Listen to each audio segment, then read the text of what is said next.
Now, the brutal killing has shaken the UK, sparking fears of terrorism returning to the capital.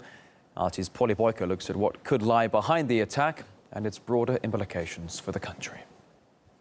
Prime Minister David Cameron has said that this is a most appalling crime and that there are strong indications that it was a terrorist incident, that the UK would never buckle in the face of terrorism. He has cut short a trip to Paris. He was there with Francois Hollande. He's going to be chairing a COBRA, an emergency government committee meeting. One of those meetings has already taken place and the decision was taken to increase security outside other army barracks in and around London. The incident has been met by horror from politicians from all sides of the political spectrum. People are very shocked that this has taken place, but if indeed it is confirmed as an act of terror carried out by Islamic extremists, well then it's a brutal act that is very unprecedented for the UK. It presents a new reality for the British government and a new problem to face, really, because this wasn't a plot. It wasn't a sophisticated bomb plot like the ones we've seen foiled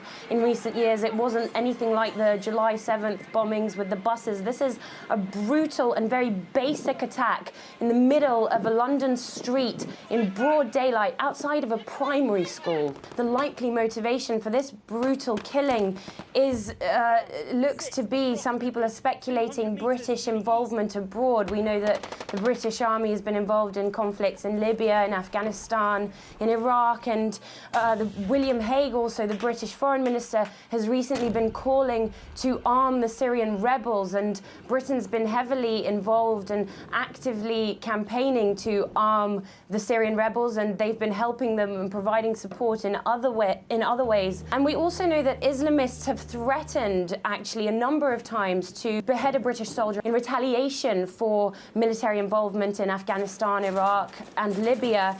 And in fact, 6 years ago, a group of British Pakistanis based in Birmingham were convicted of plotting such an attack, but today it looks like that attack may have taken place. It's not confirmed yet, but that's what a lot of people are talking about. And it's already causing a number of commentators to make the link between British involvement and this sort of what looks to be like a homegrown terrorist attack.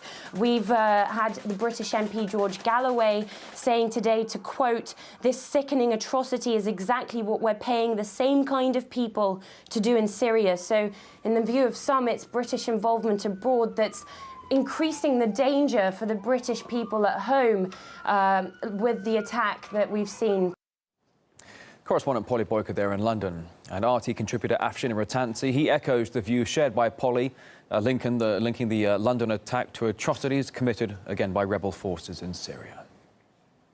It is true that David Cameron and Hague are at the forefront, along with Francois Hollande in Paris, trying to support the rebels that are hacking to death Christians, Muslims, people of no faith at all in Syria. Perhaps people would have seen how alike the events in Woolwich were to the hacking we saw in the streets of, I think it was Homs. But of course, that kind of attack has been occurring all over Syria, except, as I said, the British government is supporting the people with the machetes. I have to say, when I first heard about this at 2 o'clock our time, and that it was a machete and that it was involving knives, and then, of course, the inevitable, there were Islamists, or there was some connection to Islam, one had to think, was the machete being supplied by William Hague?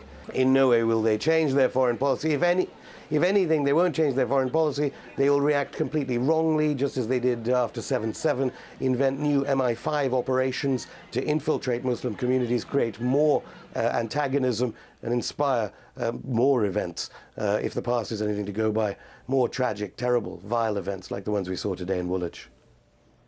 And here at RT, we've also got some reaction from across the Atlantic. Brian Becker from the Anti-War Answer Coalition. He believes such violence could have been predicted ever since the UK first embraced America's foreign policy actions abroad. This was a disgusting attack, a terrible assault, a murderous attack, one that people are sickened by throughout the UK and all over the world.